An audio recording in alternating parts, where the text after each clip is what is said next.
On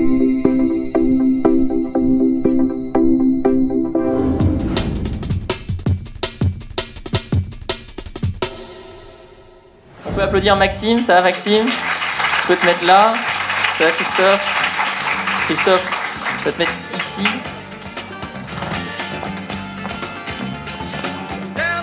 Alors, déjà, on peut doublement remercier Maxime, car c'est grâce à lui qu'on mange aujourd'hui. Moi, je suis ravi qu'on ait pu faire un événement accessible à tout le monde. On ne voulait surtout pas faire des séminaires d'entrepreneuriat qui sont super onéreux. Maxime a été super sympa de nous faire un prix ultra réduit pour ces magnifiques choses que je n'ai pas eu le temps de manger, moi, personnellement. Mais donc, il fait une société qui s'appelle Mon Banquet, et qui vous permet, pour vos événements, d'avoir accès à des traiteurs. Christophe, je te présente rapidement, c'est mon actionnaire. C'est lui qui a financé Live Mentor. Donc, il a joué un rôle...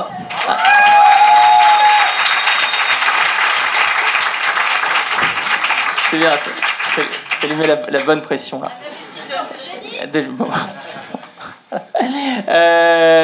Donc, le but de cette conférence, de cette table ronde, c'est qu'on puisse évoquer toutes les manières... qu'il y a pour financer un projet et dans quel cas la levée de fonds est intéressante, par exemple.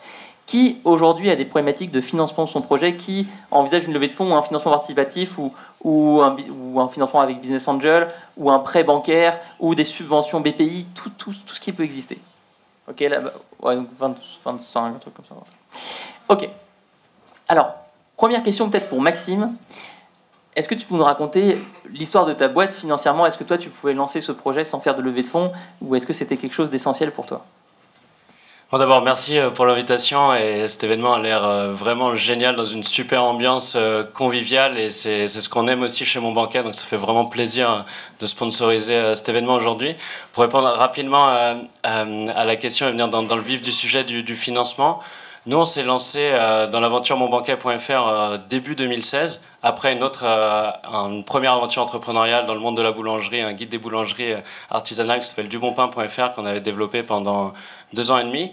Et au moment où en fait, on s'est lancé avec Mon Banquet, on commençait à avoir des clients naturellement, grâce au bouche à oreille. En 3 mois, on avait plus d'une commande par jour de clients qui souhaitaient avoir des buffets de qualité pour leurs événements et accessibles en termes de prix. Et nous, on leur proposait grâce au savoir-faire d'artisans locaux qu'on convoquait pour répondre aux attentes de ces organisateurs. Et très tôt, avec mes associés, on n'avait pas de financement personnel, on ne pouvait pas se reposer sur une fortune personnelle ou une rente. Et donc on s'est dit, quoi qu'on fasse, on va gagner de l'argent sur l'ensemble des prestations qu'on va pouvoir vendre et proposer. Donc on ne se posait pas vraiment la question du business model. Dès qu'on achetait quelque chose, on le revendait plus cher. Et donc, c'est ce qu'on a pu faire et on n'a pas eu besoin de premier financement pour lancer notre activité, puisque finalement, on reposait sur notre réseau d'artisans partenaires pour réaliser les commandes, d'artisans partenaires logistiques pour livrer ces commandes. Et puis, comme on revendait toujours plus cher ce qu'on achetait, on générait des premiers bénéfices qui nous ont permis d'embaucher un premier stagiaire, qui ont permis de développer l'activité. Puis, quelques mois après, on a pu faire appel au réseau Scientipol Initiative, équivalent du réseau Entreprendre, qui permet d'avoir un prêt d'honneur, donc un prêt à taux zéro, qui est remboursable en 3 ans, il me semble, à hauteur de 20 000 € par associé. Donc ça nous a permis d'avoir, après 3 mois de lancement, 60 000 € de capital pour pouvoir investir et aller chercher un peu de croissance au-delà de cette viralité qu'on trouvait sur nos événements. Et c'est en investissant pour aller chercher de nouveaux clients qu'on a pu aussi comprendre davantage le terme qui est à la mode, la traction qu'on pouvait rencontrer sur notre marché, voir notre potentiel. Et là, c'est comme ça que pas à pas, on a rencontré des investisseurs, tout d'abord des entrepreneurs qui, à titre personnel, nous ont fait confiance et ont voulu investir pour nous aider à accélérer. Puis, de fil en aiguille, en fait, au fil des rencontres, on a rencontré Isaïe, donc, qui est également un de nos investisseurs comme Live Mentor. Mais très tôt, on ne s'était pas mis de frein en se disant on n'a pas d'argent, donc on ne peut pas se lancer.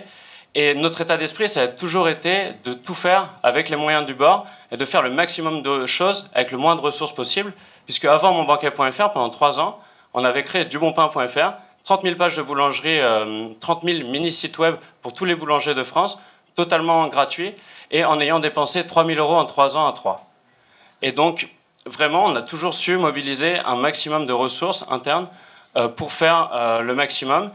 Et grâce à cet investissement de 3 000 € finalement en 3 ans, en 6 mois après le début de l'activité Mon Banquet, on réalisait à peu près un chiffre d'affaires de 200 000 € sans investissement initial.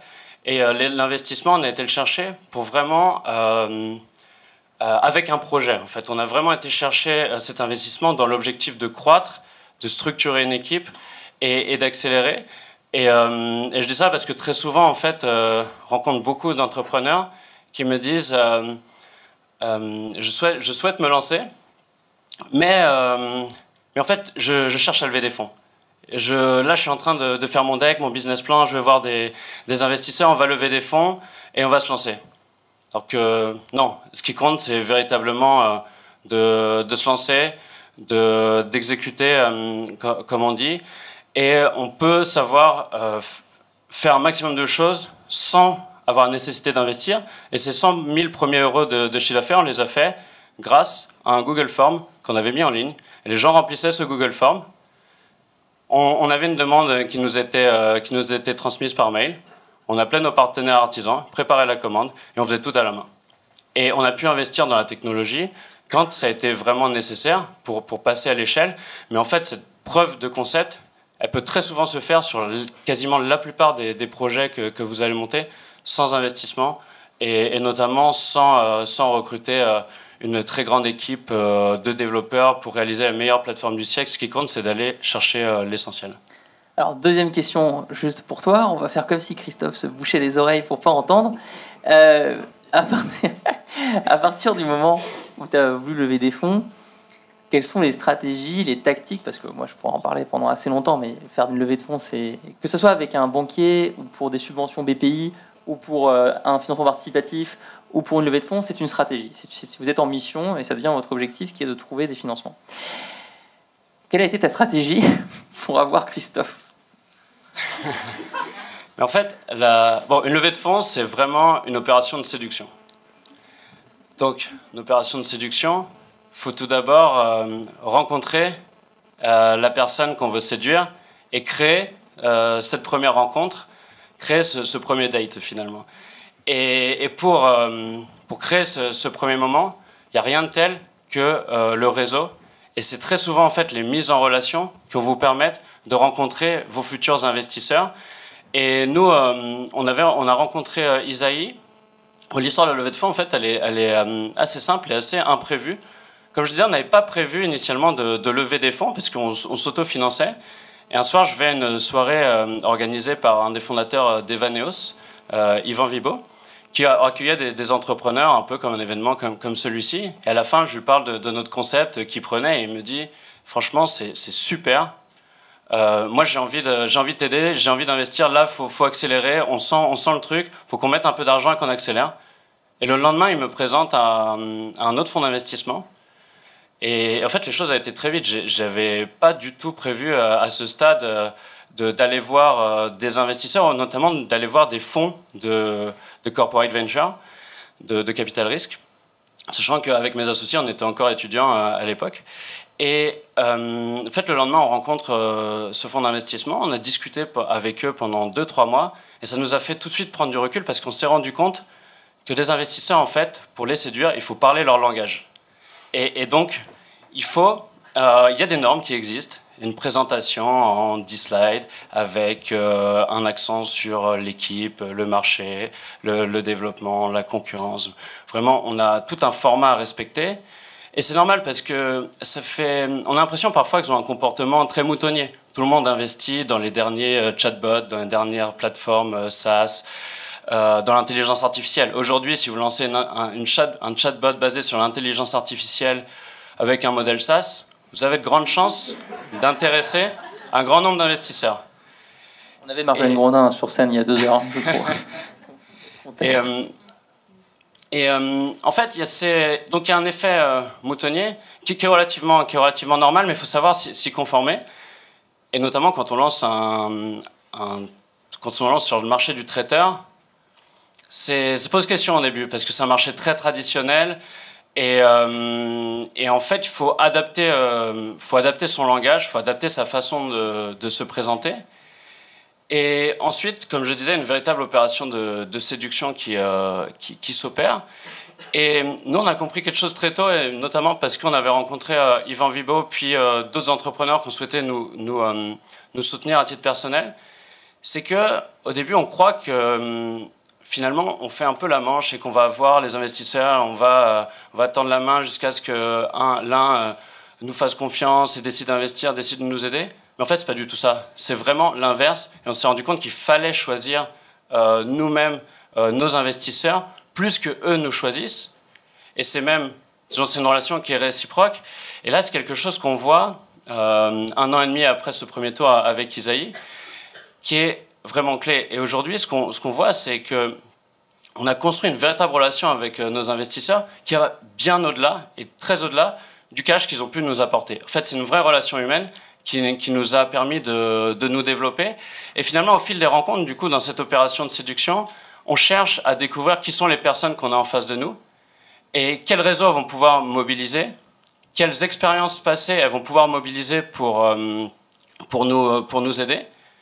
Et puis, à l'inverse, on les séduit en montrant qu'on est le type d'entrepreneur et le type d'entreprise qu'elles recherchent et dans lequel elles vont pouvoir s'investir. Et si on a le moindre doute dans ces rencontres, dans le fit qui va exister entre l'entrepreneur et son futur investisseur, il ne faut absolument pas y aller. Et au tout début, quand on se lance aussi, on veut lever le plus haut montant possible sur la plus haute valorisation possible. Et c'est quelque chose avec lequel on a pris un peu de recul également, parce qu'aujourd'hui, les levées de fonds s'envolent. C'est la course au million, en fait, c'est la course à l'article dans Madines, qui va annoncer la plus grosse levée de fonds de la semaine pour battre les levées de fonds qui ont été réalisées à Londres la semaine dernière. Et une grosse course à la levée de fonds, mais finalement, on s'est rendu compte d'une chose, c'est qu'il fallait arriver avec un projet, un montant pour réaliser ce projet, et qu'il fallait véritablement que ce montant nous corresponde. Et après, on restera toujours dans des schémas classiques d'une dilution entre 20 et 30% sur un tour de table. Et donc, je dirais, c'est un long process qui est très humain, finalement, cette opération de séduction. Je voulais vous mettre des gens qui ont levé des fonds lors de cette journée, parce que je pense que tout ce qui est dit là s'applique à la fois pour le financement participatif, comprendre le vocabulaire des gens qui vont soutenir la campagne. Ça s'applique également pour un banquier, ça s'applique pour des subventions BPI, toutes les aides de l'État. Ça s'applique également dans le cadre de pré-lancement, les culottes tout à l'heure. C'est un peu la même chose quand vous faites un pré-lancement, parce que vous allez en fait demander à des gens d'investir de leur argent pour un produit qui n'existe pas encore. Et c'est des problématiques qui sont très similaires avec la levée de fonds. Christophe, tu vas pouvoir prendre le micro. Donc Christophe, toi, ton rôle, c'est de mettre des sous dans des projets. Est-ce que déjà, dans quel... toi, je connais bien.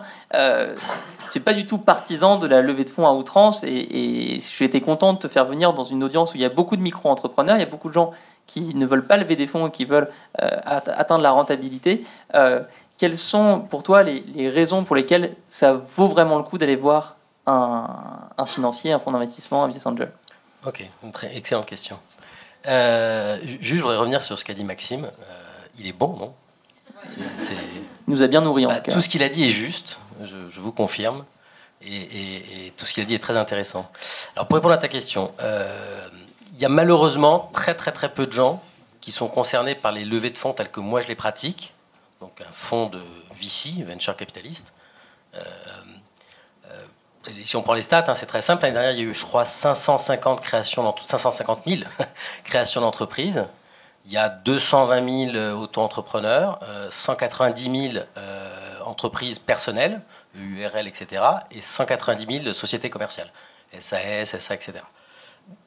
Nous, on ne s'occupe que des sociétés, plusieurs associés, SA, SAS. Donc déjà, ça élimine plus de la moitié des gens. C'est un premier truc. Dans ces 190 000 entreprises, si on regarde un petit peu les chiffres, la littérature, on trouve souvent le chiffre de 1000, c'est-à-dire que sur ces 190 000, il n'y en a que 1000 qui se lancent dans la levée de fonds. Donc c'est très petit, c'est 0,2% du total. C'est tout petit, tout petit. Alors comme l'a dit Maxime, heureusement, il existe une source de financement qui est la meilleure source de financement, et qu'on oublie, c'est l'argent des clients. Quoi qu'on monte comme projet, le meilleur argent, c'est celui des clients, c'est pas celui des investisseurs.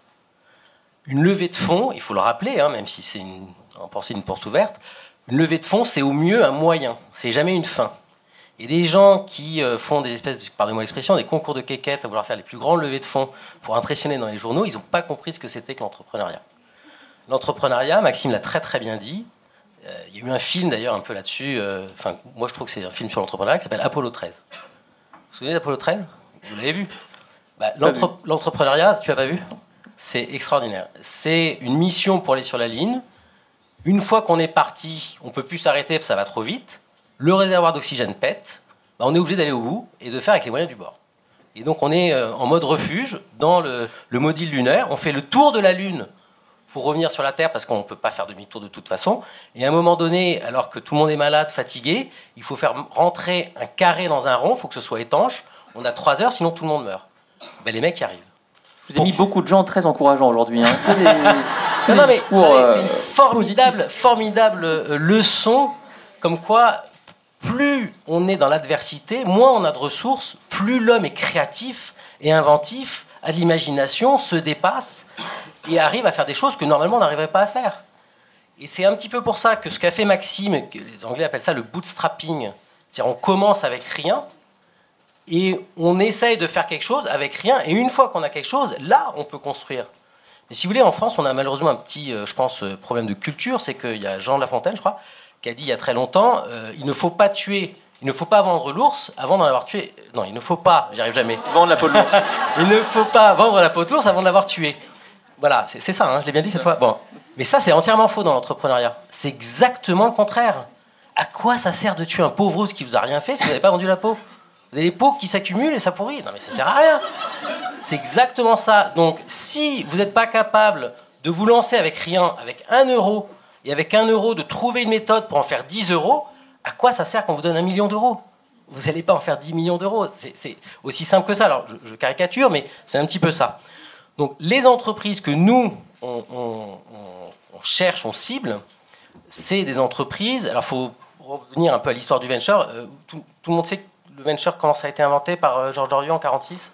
Pas vraiment, bon, pas forcément. Je raconte l'histoire. Je n'en sais rien. Moi. Je raconte l'histoire parce que c'est quand même intéressant et ça éclaire bien sur ce que c'est que ce métier de venture capitaliste. Ce que j'ai découvert très tard, hein, moi j'étais longtemps entrepreneur, je comprenais rien au financement, ça me paraissait complètement secret et abscon. Et maintenant j'ai un peu mieux compris, passer de l'autre côté de la barrière Dark Side of the Force. Ce métier, il a été inventé par un Français qui était passionné de recherche et développement. Et il trouvait que les entreprises, comme elles sont concentrées sur le court terme, il faut faire les chiffres, il faut battre les objectifs trimestriels, elles ne peuvent pas s'investir sur un temps beaucoup plus long, qui est la recherche et développement, où là, on travaille, on fait des efforts, mais ça paye à 5, 10 ou 15 ans. D'accord ? Et donc, il a créé un petit fonds de 4 millions, et l'idée, c'était d'investir dans des gars qui n'avaient pas froid aux yeux, qui voulaient essayer des trucs nouveaux, prendre des risques, et puis en espérant conquérir le monde. Ça foire pendant 10 ans. C'est comme ça, l'innovation, ça ne marche pas. Mais par contre, la 11e année, il investit dans 2 mecs qui sortent du MIT, 2 jeunes diplômés. Il investit $70 000. Ces $70 000 sont devenus, quelques années après, 350 millions de dollars. Il a fait x 5 000. C'est un TRI supérieur à 100%. Alors, je ne sais pas combien paye le livret A aujourd'hui, mais c'est ça, peut-être un 25. Donc, c'est ça le métier du venture capitaliste. 75, voilà. Je ne sais pas si on fera ça avec Live Mentor. C'est accepter beaucoup de pertes, mais quand ça gagne, c'est spectaculaire. C'est exactement comme dans le cinéma ou dans la musique. Vous avez des tubes, vous avez des blockbusters. C'est un peu comme au baseball aussi, on parle de home run. C'est-à-dire une fois de temps en temps, le batteur arrive à taper la balle, et ça, c'est très spectaculaire. Alors, c'est très peu souvent, c'est même quasiment jamais, mais quand ça marche, c'est spectaculaire. C'est exactement ça, le métier de venture capitaliste. C'est faire des paris sur quelque chose qui peut avoir suffisamment d'innovation, suffisamment d'hypercroissance pour, à un moment donné, casser des choses qui sont normalement rigides et incassables, et devenir très gros, et être des succès un peu mondiaux. Vous prenez, et typiquement, le meilleur exemple que j'ai aujourd'hui en tête, c'est Airbnb. Airbnb, il y a 9 ans, ça n'existait pas. L'idée, au début, elle est débile. Enfin, quand on y réfléchit. Je vais faire venir des étrangers chez moi que je ne connais pas et ils vont payer pour dormir sur des matelas gonflables. Non, mais c'est ça l'idée à la base. Hein. Et aujourd'hui, c'est le leader, ça a disrupté complètement, ça a cassé le monde de l'hôtellerie. Vous connaissez tous les chiffres, mais aujourd'hui, c'est plus gros que Marriott, que Hilton, que Intercontinental. C'est des boîtes qui ont mis 100 ans à exister. Ils ont 2 fois plus de chambres que Marriott et Hilton. Ils font 10 fois plus de croissance. Ils font 100% de croissance annuelle, quand Marriott et Hilton font que 8% de croissance annuelle. Et ils sont rentables depuis 17 mois. Ils vont faire cette année 3 milliards de chiffre d'affaires, 400 millions de résultats. C'est phénoménal. Alors voilà, c'est une toutes les 10 000 ou toutes les 100 000 sociétés qui ont cette trajectoire-là. Mais c'est comme ça que les économics, entre guillemets, du métier marchent. Dans un portefeuille de venture capitalistes, pour faire simple, vous avez un tiers des paris qui sont complètement perdants, un tiers qui sont perdants partiellement, c'est-à-dire on récupère entre 0,5 fois et 0,8 fois la mise, quelque chose comme ça, et un tiers qui sont gagnants. Et dans les gagnants, il faut des énormes succès pour rembourser toutes les pertes et retourner un profit aux actionnaires qui ont pris un risque. Typiquement, le meilleur fonds de venture capital de tous les temps en France, c'est Elaya, qui a investi dans Criteo. Criteo, ça a été une introduction au Nasdaq très réussie à 2 milliards. C'est des gens qui sont rentrés très tôt. Je crois qu'ils ont retourné quelque chose comme 3 ou 4 fois le fonds juste sur Criteo. Donc c'est comme ça que le métier a été pensé aux États-Unis. Voilà. Alors maintenant, pour revenir sur ce que disait Maxime, c'est pas qu'une histoire d'argent. En fait, c'est même pas du tout une histoire d'argent. Chez Isaïe, on a un peu la conviction que l'argent, c'est un produit secondaire. C'est une dérivée, c'est un dommage collatéral. Vous gagnez beaucoup d'argent à un moment donné parce que vous avez fait quelque chose de très utile, de très utilisé. Et donc, on n'est pas du tout focus sur l'argent. L'argent, c'est un peu un prétexte pour s'associer. On aime bien être considéré un peu comme des late co-founders, en vieux français. C'est-à-dire vraiment des associés, quoi. Et pas des actionnaires uniquement. Actionnaire, c'est Total. Vous n'avez pas du tout d'influence sur la stratégie, le développement. Vous mouillez pas le maillot. Vous applaudissez quand ça va bien, puis vous dites tant pis quand ça va mal. Nous, on investit dans des petites équipes où le premier critère, justement, c'est l'équipe. Quand on part en vacances, on n'a jamais tous les feux au vert. C'est un peu pareil quand on se lance dans l'entrepreneuriat, on n'a jamais tous les feux au vert. Donc, est-ce que la relation qu'on va créer avec Maxime ou avec Alex et avec toutes leurs équipes, elle est suffisamment robuste pour faire face à l'adversité, à la difficulté? Parce que c'est la seule certitude qu'on a quand on part. Ça ne va pas se passer comme prévu. Et ça va être dur. Et il y aura de l'adversité. Mais c'est le jeu. Et c'est pour ça, d'ailleurs, ça paye aussi bien quand ça marche. Parce que ça marche jamais, ou très peu de fois, et que c'est très dur d'y arriver. Voilà. Non, alors, quand on a investi, alors il y a cette phase de dating, de séduction, sur laquelle on pourra revenir, mais c'est vrai, c'est un peu ça.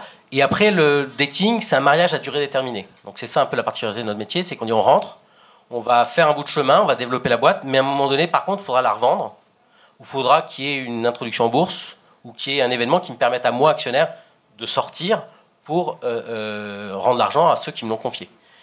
Moi, je suis dans la gestion pour compte de tiers. Une fois qu'on a fait le chèque, on structure ce qu'on appelle la gouvernance, c'est-à-dire souvent c'est un conseil d'administration, et on dit, on va se voir tous les mois, tous les 2 mois, tous les 3 mois, tous les 4 mois. On va parler de tel et tel sujet. Telle et telle décision, c'est évidemment 100% ta responsabilité de manager parce qu'on ne fait pas de micromanagement. On n'est pas assis sur le siège arrière en disant freine, ça freine devant. Ça, c'est insupportable. Mais par contre, des grandes décisions stratégiques, ça, on le prend, on le discute ensemble. Est-ce qu'on lève des fonds? Est-ce qu'on ouvre des pays? Est-ce qu'on va à 100 à l'heure ou à 80 à l'heure? Est-ce qu'on recrute 100 personnes ou 10 personnes? Etc. etc. Pour ajouter, pour compléter la réponse, au-delà du côté formel du conseil d'administration, qui d'ailleurs au tout début de la boîte a relativement très peu de sens, au-delà d'un rendez-vous régulier, il y a une vraie relation de proximité, notamment nous qui s'est créé avec donc notre board, les membres de ce conseil d'administration, et nous-mêmes, où il est arrivé des périodes où on avait certains de nos investisseurs qui étaient très impliqués, quasiment au téléphone, où moi je les avais au téléphone tous les jours, même le matin, le soir, à minuit, quand on se pose des questions existentielles et qu'on est jeune, qu'on a 26 ans, qu'on vient de terminer ses études, qu'on a 25 employés et qu'on n'est pas très certain des décisions qu'on va prendre, en fait, avoir ces personnes sur lesquelles s'appuyer, qui ont une expérience, qu'on se recule, bah, c'est génial. Et c'est là que je disais qu'il y a une vraie relation humaine qui se crée. C'est vrai qu'il y a cette proximité. Après, effectivement, ce formalisme. Mais nous, typiquement, on insiste beaucoup aussi sur la communication auprès de nos équipes, sur le rôle des investisseurs, qui ne sont pas là pour prendre des décisions à notre place. Et on n'attend absolument pas ça. Et le jour où on a des investisseurs qui veulent décider à notre place, mais je pense que ça va pas très bien se passer au sein du conseil d'administration et de ces boards, parce que c'est pas ce qu'on attend. Par contre, on attend vraiment qu'ils nous posent les bonnes questions, et à chaque fois qu'on arrive dans ces conseils d'administration, ou très souvent quand ils sont bien préparés et qui sont réussis, on sort avec tout un tas de questions sur lesquelles on n'avait pas et de problèmes sur lesquels on n'avait pas mis le doigt, parce que ils nous apportent ce recul qu'on n'a pas, et c'est vraiment très utile. Alors moi, mon projet a complètement changé.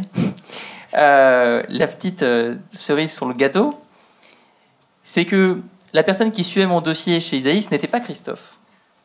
C'est un qui s'appelle Mounia. Et il y a eu un été, l'été 2016. Et durant l'été 2016, moi, j'ai tout changé. J'ai transformé Live Mentor en une école en ligne pour entrepreneurs. Pendant l'été, on ne donne pas trop de news aux actionnaires. Moi, surtout moi. J'en ai pas donné. Et en septembre, on a fait un meeting. Et là, Christophe était le nouveau venu.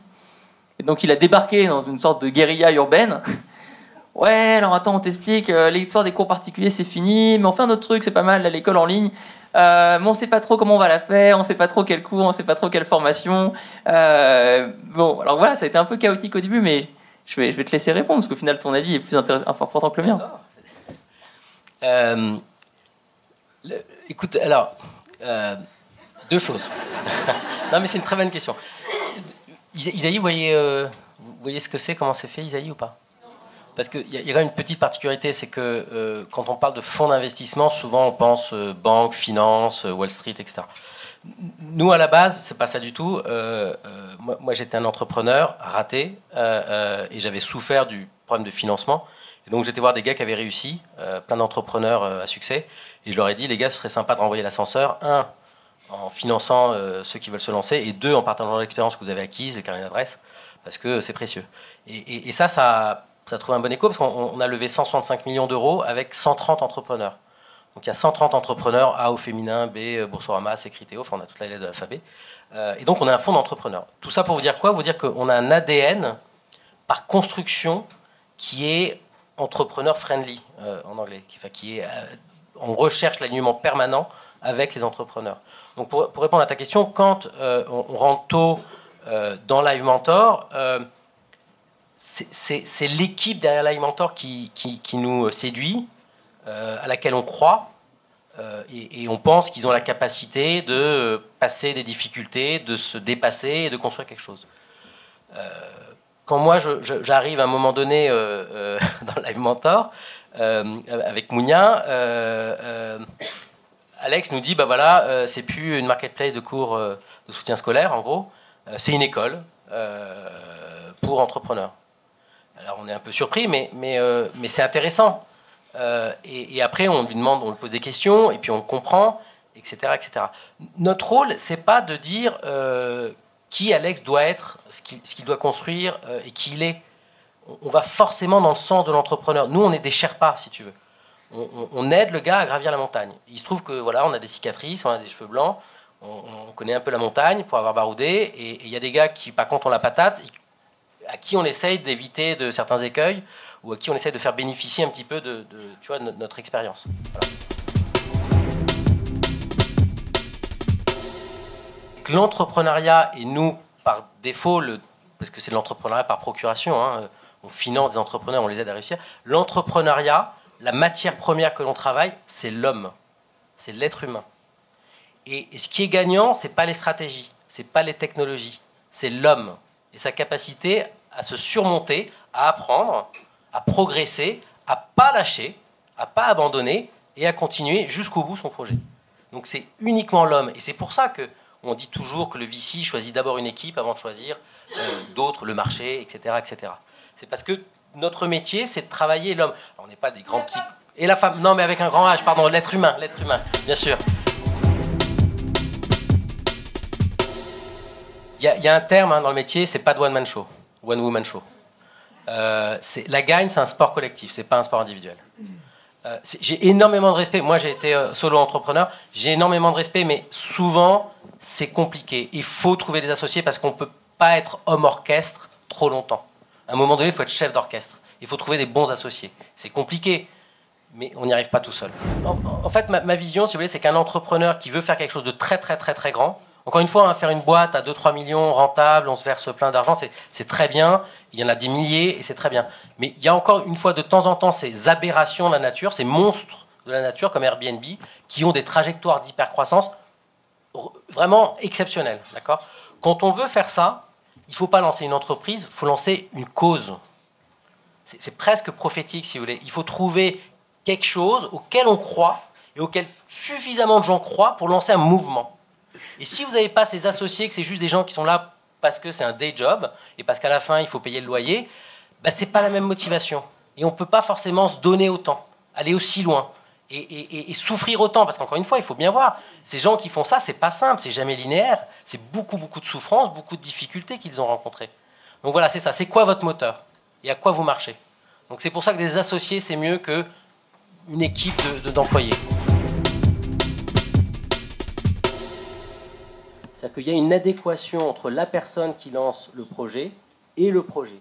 Il y a une raison pour laquelle, c'est même un des plus grands investisseurs au monde, un des plus grands VC au monde, Marc-Andreessen Horowitz, il passe les 45 minutes du premier entretien, il ne parle pas du projet, il ne parle pas du marché, il ne parle pas de la stratégie, il parle uniquement du bonhomme. Pourquoi c'est toi et toi seul qui peux réussir ce challenge et pas 10 000 autres gars ? Pourquoi c'est toi et toi seul ? Qu'est-ce qui fait dans ton histoire personnelle, dans ton ADN, dans ta vision, dans ta conviction, dans ton expérience que c'est toi ? Moi, à partir du moment où il y a une formidable adéquation entre l'entrepreneuse ou entrepreneur et un projet, il n'y a pas de question, ce n'est pas une histoire de genre. Il se trouve que, historiquement, on voyait malheureusement très peu de jeunes femmes ou de femmes qui se lançaient seules ou avec des associés. On en a financé quelques-unes et on en a vu assez peu passer. Et dans les 130 entrepreneurs, donc c'est la première génération, les gars qui se sont lancés plutôt à la fin des années 90, on n'a que 2 dames. Oui, mais j'aurais bien aimé en prendre beaucoup plus, mais il n'y en avait pas. Et donc les choses ont beaucoup évolué. Et c'est là où je veux apporter cette touche positive, c'est les choses ont beaucoup changé. Peut-être qu'historiquement, pour des raisons qui m'échappent un peu, ça ne se faisait pas, mais il n'y a aucune raison. Il y a même je crois qu'il y a même des études, ça a été documenté, qui montrent que les femmes sont de meilleures entrepreneuses et ont plus de chances de succès. Donc à partir du moment où on veut réussir...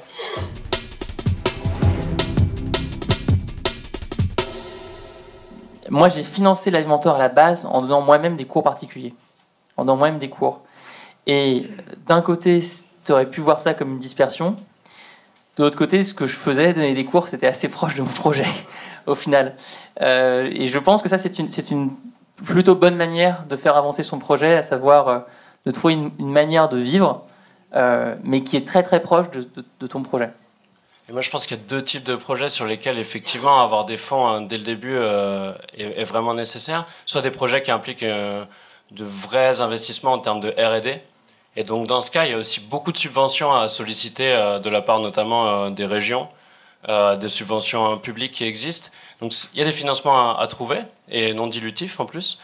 Et l'autre type de projet, ce sont les projets vraiment très orientés B2C, applications mobiles, type réseaux sociaux, etc. Par contre, dans ces projets, il y en a peut-être un pour, je sais pas, peut-être un pour 100 000, 1 million, qui réussira vraiment. Et ce qui fait la différence, des Zenly par exemple, des Zenly, il n'y en a pas tous les jours. Il y en a tous les jours qui se créent par centaines, mais sauf qu'il y en a un seul qui fait un exit de 200 millions en quelques années, racheté par Snapchat récemment. Et je pense que faut pas se leurrer. On voit beaucoup d'entrepreneurs qui justement me disent non, mais en fait, j'ai besoin de fonds justement pour faire de l'acquisition utilisateur. Je vais lancer des campagnes Facebook. Je vais financer ces téléchargements. Et puis là, en fait, j'ai vraiment une vision d'expérience utilisateur top, mais par contre, j'ai besoin d'embaucher des designers, etc. Et en fait, je pense qu'on ne se pose pas les bonnes questions quand on fait ça. Et la bonne question, c'est comment je réduis mon produit au strict minimum, toutes ces notions de MVP, mais vraiment avoir, même sur une version qui n'est pas très bien développée, avoir des indicateurs et trouver ces signaux faibles qui montrent qu'on est sûr que l'appli va décoller. Et non pas essayer de développer cette appli finale dont on rêve, mais plutôt arriver à la recentrer sur un produit très simple et qu'on peut développer, et dans ce cas, la solliciter toutes les ressources qu'on peut, et notamment ses ressources personnelles. Et je pense que typiquement, tout projet technique aujourd'hui peut être fait par quiconque, parce qu'il y a beaucoup de formations qui existent et qu'on peut se former à faire ces premières versions. Et pour la recentrer sur l'essentiel et se focaliser sur une chose, avoir des metrics, avoir des chiffres qui font rêver, et même si c'est que 100 utilisateurs, mais si c'est 100 utilisateurs qui utilisent l'appli 15 fois par jour et qui en ont parlé chacun à 10 amis en 10 jours et qui montrent une première courbe exponentielle, ben là on lèvera des fonds. Et en fait, je pense qu'il faut vraiment se concentrer là-dessus. Et nous, c'est ce qui est assez drôle, par exemple, avec notre business, avec Mon Banquet. Au tout début, on a vu, c'est ce que je disais, en 3 mois, on se lance. En fait, l'histoire, c'est qu'on organise un événement comme celui-ci. Une amie me dit, j'ai 300 € de budget, 300 personnes à nourrir. Est-ce que tu peux m'aider, comme tu connais plein d'artisans boulangers, à proposer un buffet? Moi, je lui dis, c'est relativement compliqué, 1 € par personne, je ne sais pas trop comment on peut faire. Mais on va solliciter notre ressource sur nos artisans boulangers partenaires. On les sollicite, eux nous disent, pas de souci les gars, on va vous régaler. On propose des produits sur cet événement. Les gens nous disent, c'est super bon, ça change des petits fours industriels qu'on retrouve partout. Est-ce qu'on peut passer commande chez vous? Donc là, on a nos premiers clients, sans avoir eu l'idée de se lancer sur ce marché. Donc ce qu'on fait, c'est qu'on facture tout de suite. Donc 2 premiers revenus, on achète un peu moins cher, donc on gagne de l'argent. Et ce qu'on a fait, c'est qu'on a simplement eu l'idée de mettre des cartes de visite sur les premiers événements qu'on a servis. Et c'est ces cartes de visite qu'on générait plus d'1 client par jour en 3 mois. Donc on arrive, on prend un peu de recul, on trace le graphe de l'acquisition client, on regarde combien de personnes il y avait en moyenne. Tout à fait, ces cartes de visite que vous avez très sûrement. Génial. Ça marche toujours. Et aujourd'hui, la semaine dernière, je rencontrais le directeur d'Allo Resto qui me dit, mais c'est quoi ton canal d'acquisition? Aujourd'hui, on fait plus de 400 événements en entreprise par mois. Plus de 20 000 personnes par mois sur nos événements. Je prends la serviette qui était sur le buffet et je lui dis, c'est ça notre canal d'acquisition. Et en fait, nous, on a craqué ce problème avec nos serviettes, nos cartes de visite. Et quand on a été voir Isaïe, nos premiers investisseurs, on avait cette courbe qui disait, en moyenne, il y a peut-être 80 personnes sur un événement. Mais moi, je suis sûr, et je l'ai vérifié, que sur ces 80 personnes-là, il y a 2 personnes qui vont commander dans l'année. Et j'avais rien développé. J'avais mis 0 ressources dans la tech. Et d'ailleurs, notre site web, il n'a pas beaucoup évolué depuis le début. On a une vraie vision produit. Et la vision, elle est vraiment... on va construire une expérience client qui n'existe pas sur le marché du traiteur. Par contre, on s'est concentré sur l'essentiel. Trouver ses clients, trouver ses leviers de croissance. Et après, on investit sur les bonnes choses. Top. On va s'arrêter là parce que le théâtre, sinon, on va nous chasser vraiment Manu Militari, parce qu'il y a un spectacle après. On peut remercier vraiment grandement Maxime et Christophe. Mon équipe, là, l'équipe Live Mentor, Gwenoal, Greg, Nico, Macha, Valentin, Jessie, FX, où est-ce qu'ils sont tous? Venez tous sur scène. Les pauvres, ils n'avaient pas de place, donc ils sont allés se mettre où ils pouvaient. Hein. Ah, très bien. Adrien, voilà, Alex, Louis, Romain, Sybille, Enzo, évidemment, Enzo, Sybille, Greg, Valentin. Ils sont pas mal, hein?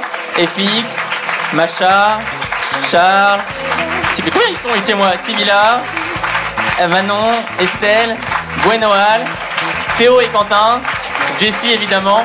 Bon. Alors...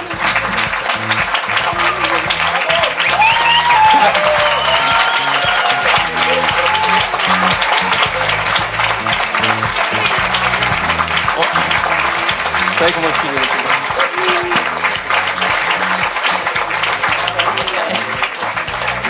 non, je pense que c'est très important effectivement que vous voyez tout le monde sur scène. C'est une équipe, Live Mentor. C'est facile d'être dans le rôle du prof. C'est facile de faire le one-man show en cours quand il y a 400, 500, 800 élèves connectés.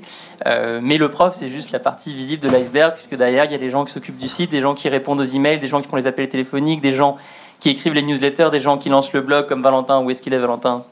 Quelque part là-bas, caché comme un bon copywriter. Toute une équipe, et je pense que c'est important que vous les voyez tous. Un des gros changements qui va arriver à partir de 2018, c'est que dans le tableau de bord des élèves, on va mettre les photos des assistants pédagogiques, on va mettre des boutons pour envoyer directement un message à certains assistants dédiés. Je pense que ça permettra de, encore une fois, casser cette distance qu'on a avec l'enseignement en ligne. Moi, je veux surtout pas faire une école physique, même si c'est très sympa qu'on ait fait l'événement aujourd'hui. Je veux faire une école en ligne. Mais je veux faire une école en ligne où on a le sentiment que le prof est juste à côté de soi. Et pour ça, j'étais content que vous rencontriez toute l'équipe aujourd'hui. Donc encore une fois, merci à eux.